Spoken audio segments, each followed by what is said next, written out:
Hi everyone, this is Shruti. Welcome back to my channel learn with Shruti. आज हम लोग जो क्वेश्चन करने वाले हैं वो डिज़ाइन स्टेप्स है। मतलब हम डिज़ाइन स्टेप्स देखेंगे न्यूमेरिकल की। और ये न्यूमेरिकल कौन सा है? ये एक रेक्टेंगुलर सेक्शन का बीम है जिसमें हमें एग्ज़ाम में पूछा जाता है कि मैक्सिमम यूडीएल यानी सुपर इम्पोज लोड कितना लगने वाला है उस बीम पे, वो फाइंड आउट कीजिए और area of steel find out कीजिए। मतलब टेंशन जोन में हमें कितना एरिया ऑफ स्टील प्रोवाइड करना है। ठीक है, तो इसके डिज़ाइन स्टेप्स हम इसलिए कर रहे हैं ताकि आपको आसानी हो जाए जब भी आप न्यूमेरिकल सॉल्व करोगे। अगर आपको डिज़ाइन स्टेप्स याद रहेगी कि हमें इसके बाद क्या करना है तो आप इजीली क्वेश्चन सॉल्व कर सकते हो। ठीक है, तो ये है हमारा लेक्चर नंबर 17। तो गिवन डाटा, अब जैसे इसमें क्या क्या गिवन होता है, तो सबसे पहले तो बी और डी गिवन होता है। अब बी और डी कैसे गिवन है तो मैंने पहले भी बताया है वीडियोस में कि अगर आपको बोला जाए कि डायमेंशंस ऑफ द बीम, मतलब उसमें कुछ भी नहीं बोला है,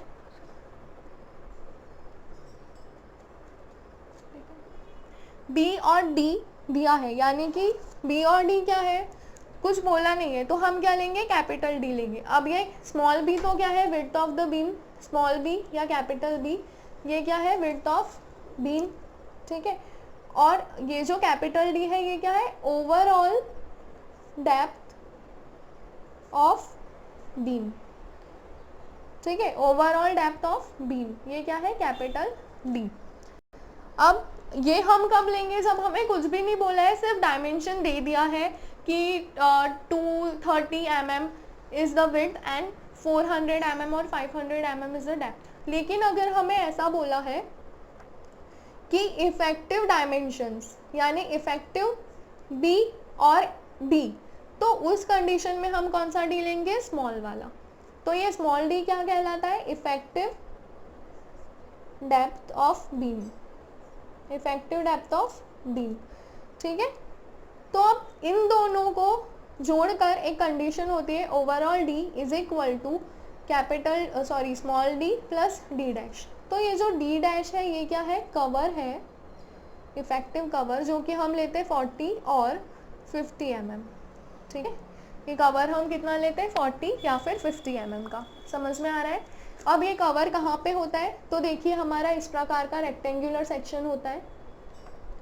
तो ये टेंशन जोन है नीचे वाला, ये न्यूट्रल एक्सिस है एन ए, ये टेंशन जोन है और ये कंप्रेशन जोन है। ठीक है, तो यहाँ से लेकर तो ये बार्स जो लगे उसके सेंटर तक का स्मॉल डी कहलाता है यानी इफेक्टिव डेप्थ, और ओवरऑल डी मतलब एंड से एंड तक, तो ये कहलाता है कैपिटल डी।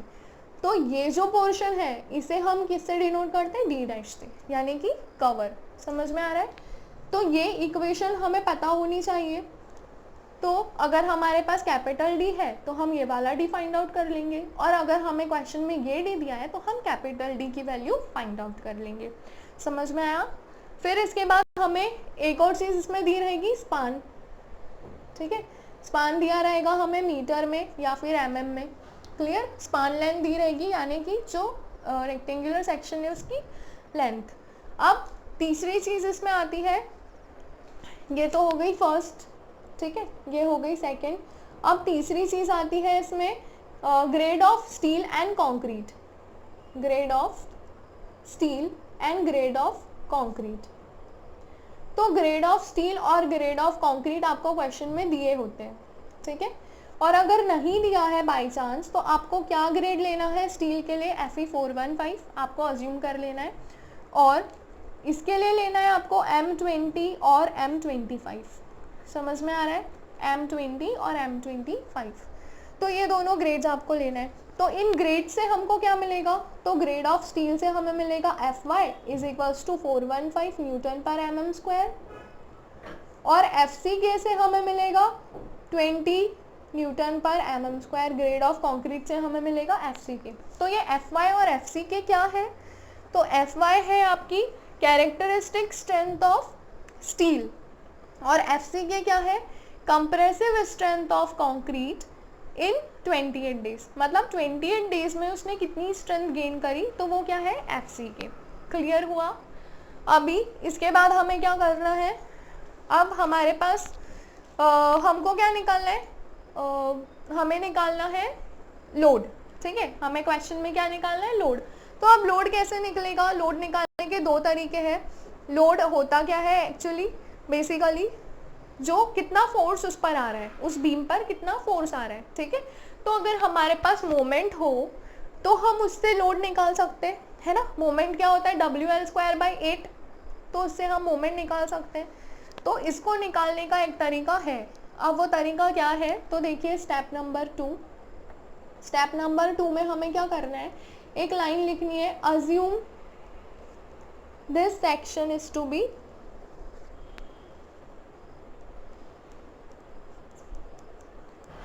अ बैलेंस्ड सेक्शन, ठीक है। हम क्या अज्यूम करेंगे कि ये जो सेक्शन है ये बैलेंस्ड सेक्शन है।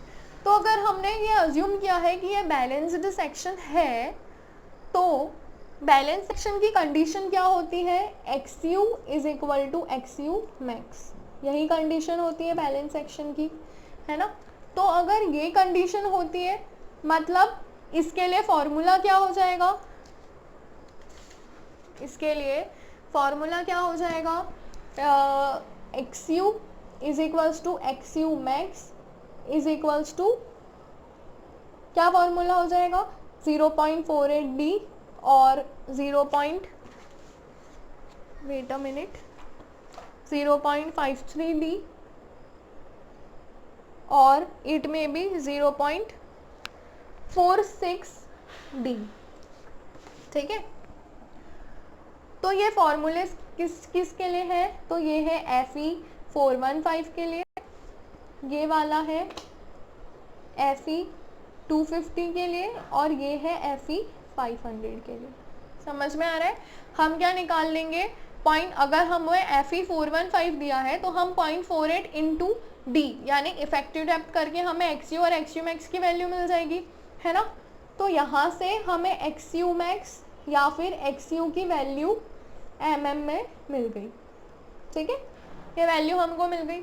अब हमने XU की वैल्यू क्यों निकाली, आपके दिमाग में क्वेश्चन आ रहा है XU की वैल्यू क्यों निकाली। तो हमने XU की वैल्यू इसलिए निकाली ताकि हम ये जो पेज नंबर 96 पे फॉर्मूला दिया है इससे मोमेंट निकाल सके, ठीक है, मोमेंट निकाल सकेंगे इससे।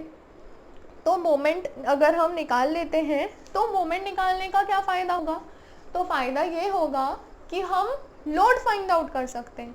तो देखते हैं, अब XU मैक्स हमको मिल गया है,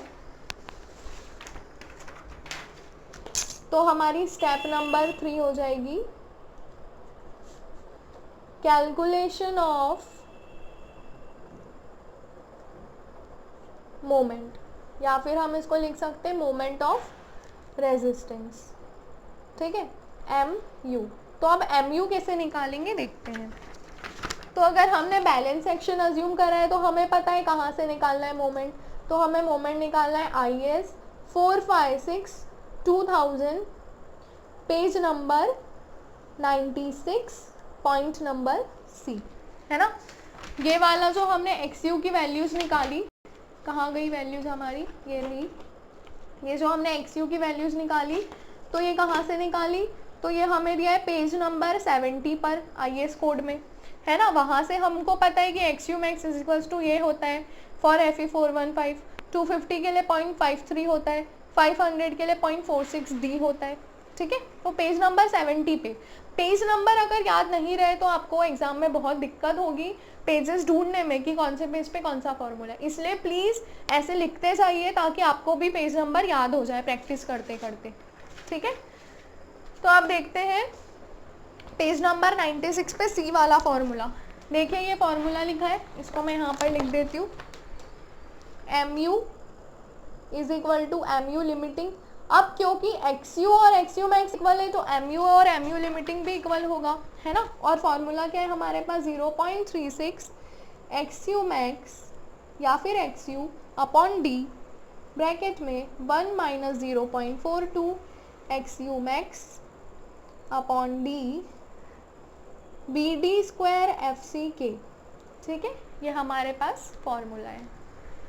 समझ में आया। तो यहाँ से हमें क्या मिल जाएगा, MU मिल जाएगा या फिर MU लिमिटिंग मिल जाएगा, सेम है दोनों जो भी मिले। तो यहाँ से हमको MU मिल गया किलो न्यूटन मीटर में, ठीक है। तो अब mu मिल गया, तो हमारी स्टेप नंबर 4 क्या क्या होती है कि mu हमको पता है WL²/8 होता है ना। मोमेंट का फॉर्मूला क्या होता है, अगर UDL है, क्वेश्चन में हमें बोला है अगर UDL निकालना है तो UDL के लिए फॉर्मूला क्या होता है मोमेंट का, m = WL²/8, यही फॉर्मूला होता है ना।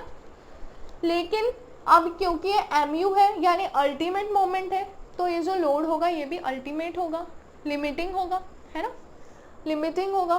तो हम यहाँ से WU फाइंड आउट कर लेंगे, ठीक है। तो WU की वैल्यू हमको मिल जाएगी किलो न्यूटन में, किलो न्यूटन पर मीटर में, सॉरी, ठीक है।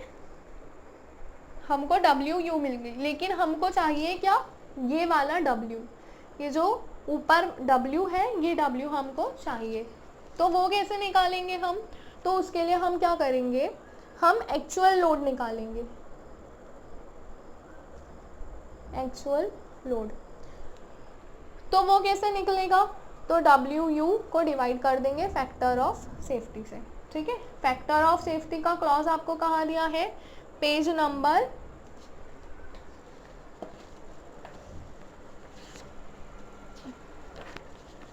68 पर दिया है, ठीक है, IS कोड में। अब देखिए हम कभी भी क्या करते हैं, लोड से हम क्या निकालते हैं, अल्टीमेट लोड या फिर लिमिटिंग लोड। तो अब लिमिटिंग लोड से अगर हमको लोड निकालना है तो हमको FOS से डिवाइड करना पड़ेगा, है ना। और ये जो FOS है इसकी वैल्यू हम क्या लेते हैं, 1.5, ठीक है, 1.5 लेते हैं। तो यहाँ से हमको W मिल गया, लेकिन अब इस बीम का कुछ ना कुछ सेल्फ वेट तो होगा, है ना, सेल्फ वेट होगा कुछ ना कुछ। सेल्फ वेट को हम डेड लोड भी बोलते हैं। तो ये सेल्फ वेट तो हमें काउंट नहीं करना है, क्योंकि हमें सिर्फ ये W चाहिए। तो हम क्या करेंगे, इस लोड में से सेल्फ वेट को माइनस कर देंगे, तो हमें मैक्सिमम UDL मिल जाएगा, ठीक है। फर्स्ट हमने क्या निकाला, WU निकाला, सेकेंड हमने निकाला W निकाला किलो न्यूटन पर मीटर में। अब थर्ड हम क्या निकालेंगे, सेल्फ वेट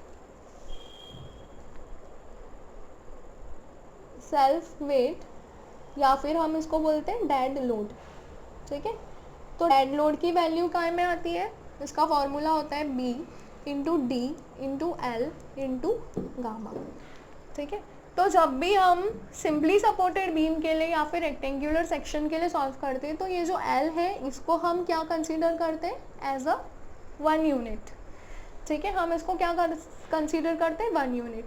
और ये गामा की वैल्यू हम क्या लेते हैं, 25 किलो न्यूटन पर मीटर क्यूब। ये गामा क्या है, यूनिट वेट ऑफ मटेरियल, ठीक है। इसकी वैल्यू हम लेते हैं 25 किलो न्यूटन पर मीटर क्यूब। और B और D तो आपको क्वेश्चन में दिया है, D कौन सा है, ओवरऑल D, ओवरऑल डेप्थ।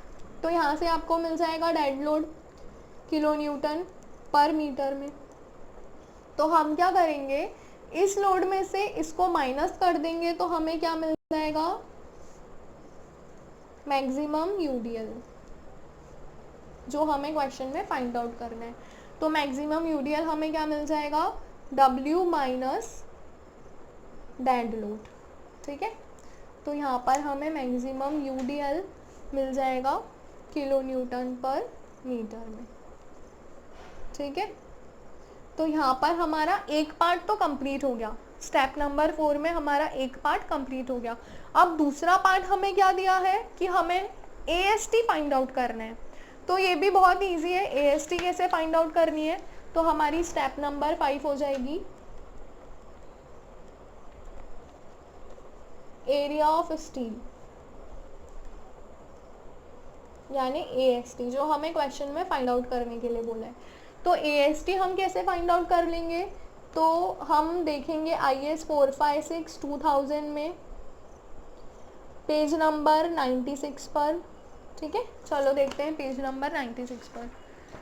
अब क्योंकि हमें समझ में नहीं आ रहा है कि हम कौन सा फॉर्मूला यूज करें, तो हम क्या करेंगे, एक बार क्रॉस चेक कर लेंगे। तो क्रॉस चेक कैसे करेंगे, पेज नंबर 96 पे ये देखिए A वाला जो पार्ट है, तो इसमें XU हमारे पास है, FY भी है, FCK भी है, B और D भी है, सिर्फ AST नहीं है इस फॉर्मूले में, तो इस फॉर्मूले से हम AST निकाल सकते हैं, सिंपल। तो हम क्या करेंगे, A वाला पार्ट लेंगे।